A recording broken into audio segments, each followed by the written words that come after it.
सुप्रभात, नमस्कार, स्वागत है आप सभी का। आप देख रहे हैं सुबह 9 बजे। मैं हूं प्रीति सिंह। शुरुआत सुर्खियों के साथ। संसद के बजट सत्र से पहले सरकार ने आज बुलाई सर्वदलीय बैठक। कल से शुरू हो रहे सत्र के सुचारू संचालन के लिए आम सहमति बनाना मकसद। संसदीय कार्य मंत्री ने कहा, सभी मुद्दों पर चर्चा के लिए तैयार सरकार। लोकसभा अध्यक्ष ने भी आज शाम बुलाई सदन के सभी दलों के नेताओं की बैठक।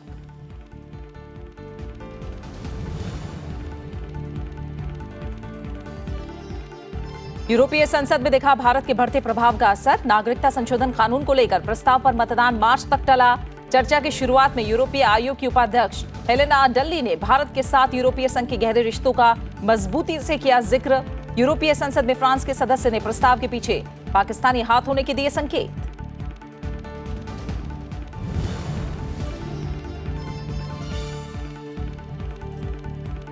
चीन में घातक कोरोना वायरस का थम नहीं रहा है कहर। अब तक 170 मौतें। मदद में उतरी सेना। विश्व स्वास्थ्य संगठन ने आज फिर बुलाई आपात बैठक। भारत की चीन के हुबेई प्रांत से 2 उड़ानों के जरिए अपने नागरिकों को वापस लाने की तैयारी।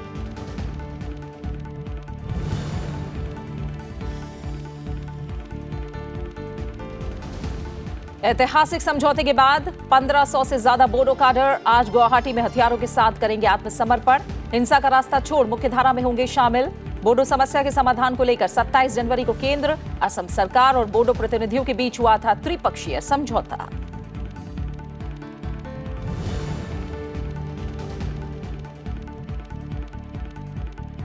राष्ट्रपिता महात्मा गांधी की 72वीं पुण्यतिथि पर कृतज्ञ राष्ट्र कर रहा है नमन। बापू की समाधि राजघाट पर विशेष प्रार्थना सभा। राष्ट्रपति, उपराष्ट्रपति और प्रधानमंत्री राजघाट जाकर अर्पित करेंगे श्रद्धा सुमन।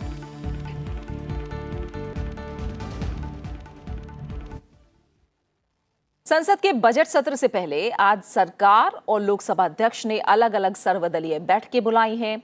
इसका मकसद संसद के आगामी सत्र के सुचारू संचालन के लिए सभी दलों में आम सहमति बनाना है। संसदीय कार्य मंत्री प्रहलाद जोशी ने आज सभी दलों के नेताओं की बैठक बुलाई है। संसद भवन परिसर में होने वाली बैठक में आगामी सत्र के सुचारू संचालन को लेकर सभी दलों के नेता अपने विचार और सुझाव रखेंगे। इस बीच संसदीय कार्य मंत्री प्रहलाद जोशी ने कहा है कि सरकार सभी मुद्दों पर चर्चा के लिए तैयार है। लोकसभा अध्यक्ष ओम बिरला ने भी आज शाम सदन के सभी दलों के नेताओं की बैठक बुलाई है। राज्यसभा के सभापति एम वेंकैया नायडू ने 31 जनवरी को उच्च सदन के सभी दलों के नेताओं की बैठक बुलाई है। 31 जनवरी को एनडीए संसदीय दल की भी बैठक होगी। संसद का बजट सत्र 31 जनवरी से शुरू हो रहा है, जो 3 अप्रैल तक चलेगा। 1 फरवरी को वित्त वर्ष 2020-21 का आम बजट पेश किया जाएगा। 31 जनवरी को राष्ट्रपति रामनाथ कोविंद केंद्रीय कक्ष में संसद के दोनों सदनों की संयुक्त बैठक को संबोधित करेंगे। बजट सत्र का पहला चरण 31 जनवरी से 11 फरवरी तक चलेगा। दूसरा चरण 2 मार्च से 3 अप्रैल तक चलेगा। सत्र के दौरान कुल 31 बैठकें होंगी। बजट सत्र के 2 चरणों के बीच करीब 1 महीने का अवकाश रखा जाता है। इस दौरान विभिन्न मंत्रालयों, विभागों से जुड़ी संसदीय समितियां बजट आवंटन प्रस्तावों का परीक्षण करती हैं।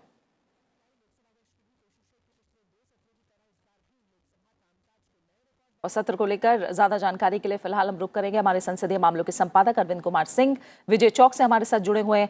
अरविंद जी, अगर हम इस सत्र की बात करें तो बजट के लिहाज से, विधायी कामकाज के लिहाज से और सत्र की जो अवधि होती है उसके लिहाज से भी ये सबसे बड़ा सत्र होता है, यानी कई मायनों में काफी अहम सत्र। इससे पहले जो आज सर्वदलीय बैठक बुलाई गई है, किस तरह से महत्वपूर्ण है ये? बिल्कुल प्रीति, आपने ठीक कहा कि ये सबसे महत्वपूर्ण है। और ये जो पूरा जो बजट सत्र है, क्योंकि सामान्य लोगों की धारणा ये है कि ये जो 2 चरणों में बजट सत्र चल रहा है, जब हाउस बैठता है तभी जो है उसको मान के चलते हैं कि ये बैठकें हो रही हैं। जबकि सच ये है कि इस बीच में जो पार्लियामेंट्री कमेटीज हैं, संसदीय समितियां हैं जो कि बजट अनुदानों की पूरी जांच पड़ताल करती हैं, तो एक तरह से अगर आप देखेंगे तो पूरा का पूरा जो ये 31 जनवरी से शुरू है और अप्रैल का जो पहले हफ्ते में जो ये जाके समाप्त हो रहा है, ये पूरा का पूरा जो सिलसिला है ये बजट सत्र के दौरान चलेगा। और आपने जैसे कहा, जो सर्वदलीय बैठक है वो बड़ी महत्वपूर्ण इस संदर्भ में है, क्योंकि अगर आप पिछले दोनों जो सत्रों को देखेंगे, 17वीं लोकसभा का पहला और दूसरा सत्र और हमारा जो राज्यसभा का 249वां और 50वां सत्र, ये दोनों ऐतिहासिक रहे हैं, खासतौर पर विधायी कामकाज और बाकी लिहाज से। उसमें चाहे आप जीरो आवर ले लें, आप क्वेश्चन आवर ले लें, सब में बहुत ही रिकॉर्ड कामकाज हुआ था और प्रोडक्टिविटी 100% से ज़्यादा रही है। तो जब आप बड़ी लकीर खींचते हैं तो उसको बनाए रखना एक बड़ी चुनौती होती है पीठासीन अधिकारियों के सामने, सरकार के सामने और विपक्ष के सामने भी। तो उम्मीद यही है कि सरकार चाहती है कि विपक्ष को भरोसे में लेते हुए जो पिछली प्रोडक्टिविटी थी, जिस तरह से विधायी कामकाज हुए, और उसी तरीके से आगे भी ये सिलसिला बना रहे। बिल्कुल। और बजट सत्र सुचारू रूप से चले, क्योंकि पूरे देश दुनिया की निगाहें लगी हुई हैं। इस समय का जो माहौल है, जिस तरह से पिछले खासतौर पर नागरिकता कानून को लेकर के विपक्षी दलों की, कुछ विपक्षी दलों की ओर से कोशिशें की गई हैं, तो बहुत सारे भ्रम बने। सरकार उनको दूर करने की कोशिश करेगी और चाहती है जी कि ये सत्र बहुत सुचारू रूप से चले, अच्छे से विधायी कामकाज हो। हाँ। ये इसीलिए विपक्षी दलों को भरोसे में लेने के लिए जो आज दोनों बैठकें हैं, उनमें सरकार की ओर से जी, इसीलिए संसदीय कार्य मंत्री ने कहा कि सभी मुद्दों पर चर्चा के लिए सरकार तैयार है और बजट सत्र से पहले सरकार ने आज सर्वदलीय बैठक बुलाई है, लोकसभा अध्यक्ष ने भी बैठक बुलाई है और कल से शुरू हो रहे सत्र के सुचारू संचालन के लिए आम सहमति बनाना इन बैठकों का मकसद है। फिलहाल बहुत बहुत शुक्रिया आपका अरविंद कुमार सिंह हमारे साथ जुड़ने के लिए और इस जानकारी को हम तक पहुंचाने के लिए। संसद में मातृभाषा में अपनी बात रखने की राज्यसभा के सभापति एम वेंकैया नायडू की पहल साकार हो रही है। संविधान की 8वीं अनुसूची में शामिल सभी 22 भारतीय भाषाओं के राज्यसभा में भाषांतरण की व्यवस्था को पूरा किया जा रहा है। राज्यसभा के महासचिव देश दीपक वर्मा ने इस अभियान में सिविल सोसाइटी को भागीदार बनाते हुए एक नया प्रयोग किया है। कल 13 सलाहकार भाषांतरक को इम्पैनलमेंट का प्रमाण पत्र दिया। राज्यसभा के सभापति एम वेंकैया नायडू मातृभाषा में सांसदों को अपनी राय रखने को प्रेरित करते रहे हैं। राज्यसभा के 246वें सत्र से सभापति ने संविधान में शामिल सभी 22 भाषाओं के भाषांतरण की सुविधा उपलब्ध कराने की पहल की थी, लेकिन इसके लिए टीम जुटाना सरल नहीं था। लेकिन सभापति के निर्देश पर राज्यसभा सचिवालय ने इसके लिए विशेष प्रयास किया। इसी कड़ी में राज्यसभा के महासचिव देश दीपक वर्मा ने बुधवार को संसदीय सौध में एक खास समारोह में कन्नड़, मराठी और कोंकणी भाषा के 13 सलाहकार भाषांतरकारों को एम्पैनलमेंट का प्रमाण पत्र दिया। उन्होंने कहा कि इससे कामकाज में भाषाई विविधता बढ़ाने में मदद मिलेगी। वो जो रोमांच है, जो आप हाउस में जाकर के कोई सिविल सोसाइटी का आदमी जब इंटरप्रिटेशन करता है और उस रोमांच को जाकर के अपने घर में, अपने परिवार में व्हेन ही डिस्क्राइब्स, तो वो आपके साथ साथ आपकी जो साइमल्टेनियस इंटरप्रिटेशन डिवीज़न है, जो आपका राज्यसभा है, उसकी तारीफ में, उसकी प्रशंसा वो फैला रहा है बाहर। राज्यसभा में 22 भारतीय भाषाओं में भाषांतरकारों की व्यवस्था आसान नहीं थी। सचिवालय ने मौजूदा ढांचे के साथ अन्य भाषाओं को जोड़ने के लिए राज्यसभा महासचिव ने कदम उठाए। उन्होंने कहा कि इससे सचिवालय की क्षमता और बढ़ी है। We are not giving it as a job. We are only wanting to add some color, some quality to your life, and also add some color and some quality to our own Rajya Sabha deliberations. Like last time when the chairman announced that the person who is doing the interpretation is a student, it was appreciated by everybody. It was an applause in the house. योजना के पहले चरण में 5 भाषाओं डोगरी, कोंकणी, संथाली, कश्मीरी और सिंधी में panel बनाने के लिए अभियान चलाया गया। फिर कन्नड़ और मराठी को भी इसमें शामिल किया गया। अब तक 32 सलाहकार भाषांतरकारों का पैनल 7 भाषाओं में शामिल कर दिया गया है। रिटायर अधिकारी, वकील, छात्र, पत्रकार, रेडियो के न्यूज रीडर समेत अलग अलग क्षेत्र से आने वाले ये भाषांतरकार काम को लेकर बेहद उत्साहित हैं। Immediately I knew how challenging this is going to be, because it's not your interpretation, you have to interpret simultaneously with the person whoever is speaking. And I said, oh my God, this is a challenge, so I'm going to accept it. क्योंकि मुझे ये लगा कि ये Sindhi language को आगे promotion इससे मिलेगा, और क्योंकि संसद में ये भाषा बोले जाने की बातें आ रही थी तो बहुत खुशी हुई और ये गर्व हुआ कि हाँ, सिंधी भाषा के लिए, चाहे मैं थोड़ा बहुत ही कुछ कर पाऊँ और आगे बढ़ पाऊँ। गोवा की जो लैंग्वेज है कोंकणी, इसको उतना रिकग्निशन नहीं था पहले, और हमारे ऐसे मेंबर्स थे हाउस में जिनको कोंकणी बोलने की इच्छा थी बट इंटरप्रेटर्स नहीं थे। तो इसी के चलते मुझे इस अपॉर्चुनिटी के बारे में पता चला। ये भाषांतरकार काफी कठिन प्रक्रिया और प्रशिक्षण से गुजरकर इस कसौटी पर खरे उतरे हैं। सामान्य तौर पर हम मानते हैं कि ये अनुवाद है, लेकिन ये अनुवाद नहीं है। आपको इसे तुरंत सुनते हुए हिंदी या इंग्लिश में आपको डिलीवर करना होता है। तो ये चैलेंजिंग है, और इसके लिए चूँकि हमें यहाँ ट्रेनिंग दी गई एज ए कंसल्टेंट बनने के लिए, तो ये मुझे बहुत ही हार्ड लग रहा था कि मैं कर पाऊँगा नहीं कर पाऊँगा। बाकी एक बात ये भी थी कि हाँ, मैं कर ले जाऊँगा इसको। पहले राज्यसभा में 22 भाषाओं में से केवल 12 भाषाओं में ही भाषांतरण की सुविधा सुलभ थी, और दूसरी भाषाओं के लिए राज्यसभा सचिवालय ने पूर्णकालिक की जगह सलाहकार भाषांतरकारों का पैनल बनाने की योजना पर अमल किया है। उससे सांसद अब अपनी भाषा में सदन में अपना विचार रख सकते हैं। अरविंद कुमार सिंह, राज्यसभा टीवी। केंद्रीय मंत्रिमंडल ने चिकित्सीय गर्भपात संशोधन अधिनियम 2020 को मंजूरी दे दी है। इस विधेयक में चिकित्सीय गर्भपात अधिनियम 1971 में संशोधन का प्रावधान है। इस विधेयक को संसद के बजट सत्र में पेश किया जाएगा। केंद्रीय मंत्री प्रकाश जावड़ेकर ने कैबिनेट के फैसले की जानकारी देते हुए बताया कि गर्भपात के लिए 2 डॉक्टरों की अनुमति की आवश्यकता होगी। इनमें से एक सरकारी डॉक्टर होना चाहिए।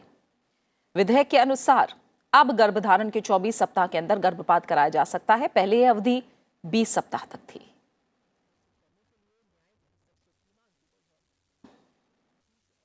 महिलाओं के अधिकारों को सुनिश्चित करना, उसमें न्याय लाना जरूरी था। और अपने देश में 20 सप्ताह के बाद गर्भपात होते थे, वो इनफॉर्मल चैनल में होते थे, रिस्की होते थे, और उसके कारण माता मृत्यु दर बढ़ता था। एक अनुमान ऐसा है कि 8% मौतें देश में माता मृत्यु दर में ये अनसेफ एबॉर्शन करने से होती है। अंतर्राष्ट्रीय जगत में भारत के बढ़ते प्रभाव का असर यूरोपीय संसद में देखने को मिला है। भारत के भारी विरोध और उसके मित्रों के दबाव के चलते नागरिकता संशोधन कानून को लेकर यूरोपीय संसद में पेश 5 विभिन्न संकल्पों से संबंधित संयुक्त प्रस्ताव पर मतदान मार्च तक टल गया है। यूरोपीय संसद ने इस प्रस्ताव पर आज वोटिंग नहीं कराने का फैसला किया। प्रस्ताव पर बहस के बाद आज मतदान होना था। चर्चा की शुरुआत में यूरोपीय आयोग की उपाध्यक्ष हेलेना डल्ली ने भारत के साथ यूरोपीय संघ के गहरे रिश्तों का जिक्र किया। उन्होंने प्रधानमंत्री नरेंद्र मोदी के मार्च में होने जा रहे ब्रसेल्स दौरे का भी जिक्र किया। भारत का कहना है कि नागरिकता संशोधन कानून उसका आंतरिक मामला है और लोकतांत्रिक साधनों के माध्यम से एक उचित प्रक्रिया के तहत अपनाया गया है। The President of the European Council and the President of the European Commission will host the Prime Minister of India for the 15th EU-India Summit on the 13th of March here in Brussels.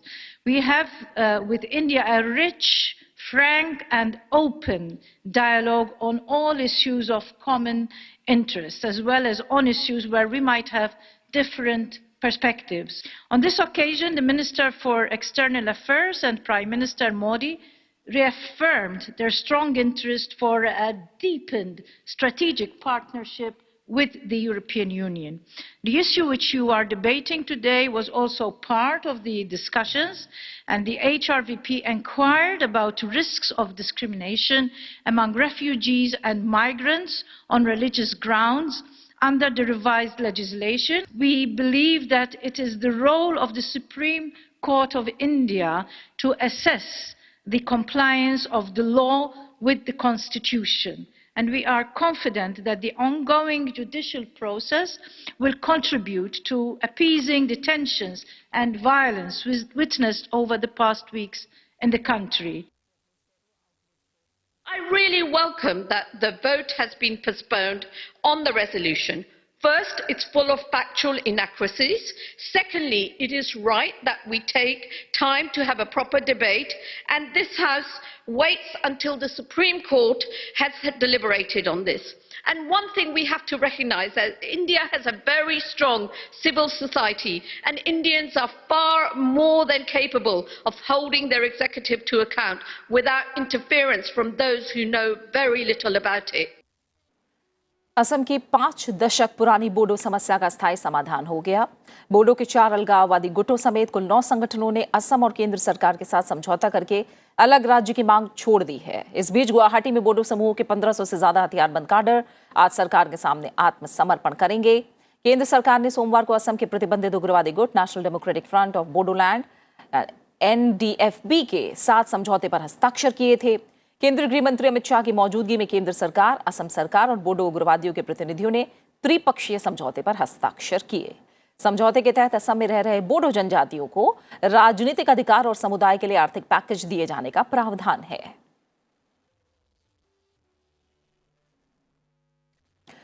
Nirbhaya मामले में फांसी की सजा पाए एक अन्य दोषी विनय ने बुधवार को राष्ट्रपति रामनाथ कोविंद के समक्ष दया याचिका दायर की है। इसके अलावा निर्भया मामले में फांसी की सजा पाए एक अन्य दोषी अक्षय ने सुप्रीम कोर्ट में क्यूरेटिव याचिका दायर की है, जिस पर आज सुप्रीम कोर्ट में सुनवाई होगी। फांसी की सजा पाए चारों दोषियों में से एक मुकेश सभी कानूनी विकल्प आजमा चुका है। उसकी दया याचिका राष्ट्रपति ने 17 जनवरी को खारिज कर दी थी और राष्ट्रपति के इस निर्णय के खिलाफ उसकी अपील को कल सुप्रीम कोर्ट ने खारिज कर दिया। अदालत ने मामले के 4 दोषियों को 1 फरवरी की सुबह 6 बजे फांसी देने का आदेश जारी किया है, लेकिन विनय की ओर से दया याचिका दायर करने के बाद फांसी की तारीख को लेकर फिर अनिश्चितता मंडराने लगी है। अब बात दिल्ली के चुनावी रण की।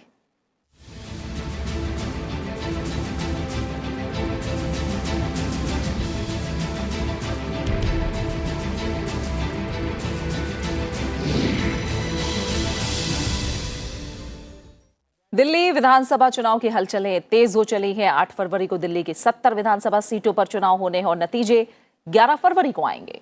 शाहदरा विधानसभा सीट इनमें से एक है और ये सीट पूर्वी दिल्ली लोकसभा सीट के अंतर्गत आती है।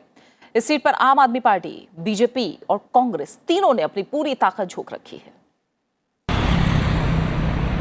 पूर्वी दिल्ली लोकसभा क्षेत्र के अंतर्गत आने वाले शाहदरा विधानसभा सीट पर 2015 में आम आदमी पार्टी ने कब्जा किया था। 2015 विधानसभा चुनाव में आम आदमी पार्टी के रामनिवास गोयल ने बीजेपी के जितेंद्र सिंह शंटी को हराकर दूसरी बार विधायक बने थे। शाहदरा के विधायक होने के साथ साथ वे दिल्ली विधानसभा के मौजूदा स्पीकर भी हैं। इससे पहले रामनिवास गोयल ने 1993 में विधानसभा चुनाव बीजेपी के टिकट पर लड़ा था और जीते भी थे। शाहदरा विधानसभा से मेरा 46 वर्ष पुराना नाता है। 1993 में मैं जीता था यहाँ से, बीजेपी में था जब। उसके बाद 1998 में टिकट नहीं मिला, 15 साल में पार्टी में रहा। इंतजार करने के बाद अन्ना हजारे आंदोलन से मुझे कुछ प्रेरणा मिली। 2014 में आम आदमी पार्टी ज्वाइन किया। पार्टी ने टिकट दिया, दोबारा से मुझ में विश्वास व्यक्त किया। इस सीट से कांग्रेस ने पूर्व विधायक और मंत्री डॉक्टर नरेंद्र नाथ को अपना उम्मीदवार बनाया है, जिन्होंने करीब 15 साल तक इस सीट पर विजय हासिल की। वहीं बीजेपी ने पूर्व एमसीडी के डिप्टी मेयर संजय गोयल को कमल खिलाने की जिम्मेदारी सौंपी है। कैंडिडेट आते रहते हैं, बदलते रहते हैं। मैं तो एक ही बात कहना चाहता हूँ, तीनों उम्मीदवार देख लो, उनका व्यवहार देख लो, उनकी बोलचाल देख लो, उनकी सेवा देख लो, उनका काम देख लो, और जिन्होंने इस पर यहाँ पर शाहदरा विधानसभा में शाहदरा की जनता की सेवा की है, जो सचमुच से दुख सुख के अंदर खड़ा रहता है, तीनों उम्मीदवार देख के परख के जो अच्छा लगे उसे वोट डाल दो। हम 100% जीतने जा रहे हैं, क्योंकि जनता के बीच में बहुत खुशी का माहौल है, क्योंकि पिछले जो 5 साल में यहाँ पर विधायक रहे वो जनता को दिखाई नहीं दिए। लोगों में इतना उत्साह था तो सभी ने कहा कि आपकी जीत तो हो चुकी है, आप क्यों यहाँ घूम रहे हैं। हमने नहीं, हम आपकी सेवा करने के लिए आए। आपके जो कि पिछले 5 सालों में आम आदमी पार्टी ने सेवा नहीं की और 15 साल में कांग्रेस ने सेवा नहीं की, वो सेवा हम करेंगे। शाहदरा सीट बीजेपी ने एक बार 2013 में जीती थी। ये यमुना पार का सबसे पुराना इलाका है। राजधानी में इसकी एक अलग पहचान है। इस विधानसभा का दायरा शाहदरा से सीमापुरी तक है, जिसका एक छोर दिलशाद गार्डन है तो दूसरा विवेक विहार। यहाँ गरीब से लेकर अमीर तबके का वोटर है। इस बार का शाहदरा विधानसभा चुनाव बेहद ही रोमांचकारी है, जहां आम आदमी पार्टी और कांग्रेस ने अपने अनुभवी चेहरे को चुना है, वहीं भाजपा ने अपने युवा चेहरे को उतारा है। अब 11 फरवरी वाले दिन ही देखना होगा कि जनता ने उनमें से किनको चुना है। मैं विपुल अग्रवाल, कैमरामैन ओम प्रकाश के साथ, राज्यसभा टीवी।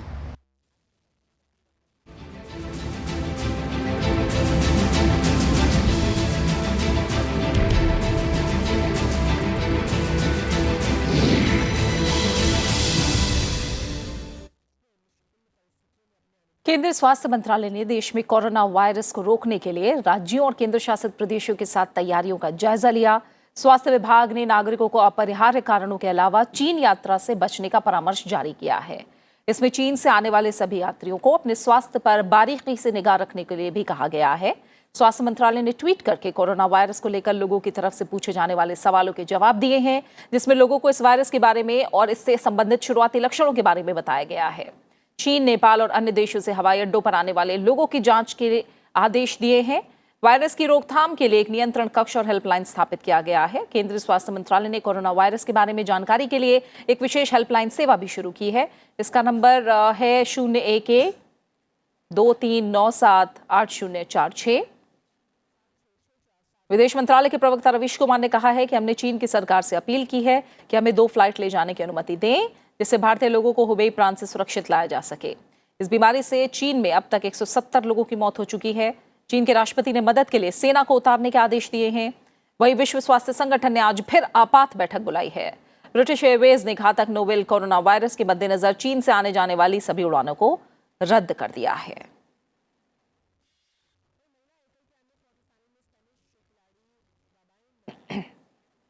यूरोपीय संघ से ब्रिटेन की विदाई को यूरोपीय सांसदों ने मंजूरी दे दी है। इससे पहले हुई बहस में ब्रिटेन के लिए मिलीजुली टिप्पणियां की गईं, जिसमें कुछ ने देश को आगामी व्यापार वार्ता के दौरान बहुत अधिक रियायतें नहीं मांगने की चेतावनी दी है।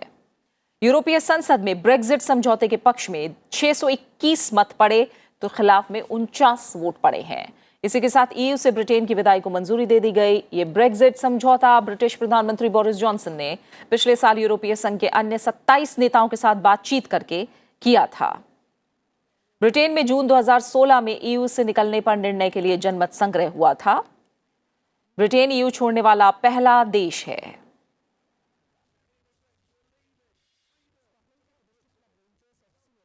देश आज राष्ट्रपिता महात्मा गांधी की पुण्यतिथि पर उन्हें याद कर रहा है। देश भर में कई कार्यक्रमों का आयोजन किया जा रहा है। इस मौके पर बापू की समाधि राजघाट पर विशेष प्रार्थना सभा का आयोजन किया गया है। राजघाट पर सर्वधर्म प्रार्थना सभा भी होगी।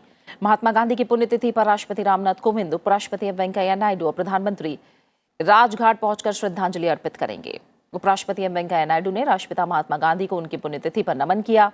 उपराष्ट्रपति ने ट्वीट किया कि अहिंसा, सत्याग्रह और असहयोग के दर्शन के माध्यम से गांधी जी ने राष्ट्रीय आंदोलन का नेतृत्व किया। उपराष्ट्रपति ने कहा कि कुटीर उद्योगों को बढ़ावा देना, किसानों, ग्रामीण कारीगरों और महिलाओं को सशक्त बनाना और शहरी ग्रामीण विभाजन को खत्म करना समय की जरूरत है। आज बसंत पंचमी और सरस्वती पूजा का पर्व देश के कई इलाकों में बड़े ही श्रद्धा भाव के साथ मनाया जा रहा है। राष्ट्रपति रामनाथ कोविंद ने वसंत पंचमी और सरस्वती पूजा के अवसर पर सभी देशवासियों को शुभकामनाएं दी हैं। उपराष्ट्रपति एम वेंकैया नायडू ने वसंत पंचमी के पावन पर्व पर देशवासियों को शुभकामनाएं दी हैं। उपराष्ट्रपति ने ट्वीट किया, ये प्रकृति के नव सृजन का उत्सव है, जब धन धान्य की हरितिमा से समृद्ध प्रकृति उत्तरायण सूर्य की आभा में निखरती है। ये हमारे कृषकों की श्रम और समृद्धि का उत्सव है। उपराष्ट्रपति ने कहा कि बसंत पंचमी विद्या और ज्ञान का पर्व है। देवी सरस्वती हमारी अंतर्निहित मेधा, प्रतिभा और दिव्यता को जागृत करें। हमें विद्या और विनय का आशीर्वाद दें। मां सरस्वती के पूजन के अवसर पर संकल्प लें कि घर की सरस्वती हमारी बेटियों को विद्या और शिक्षा का वरदान प्राप्त हो।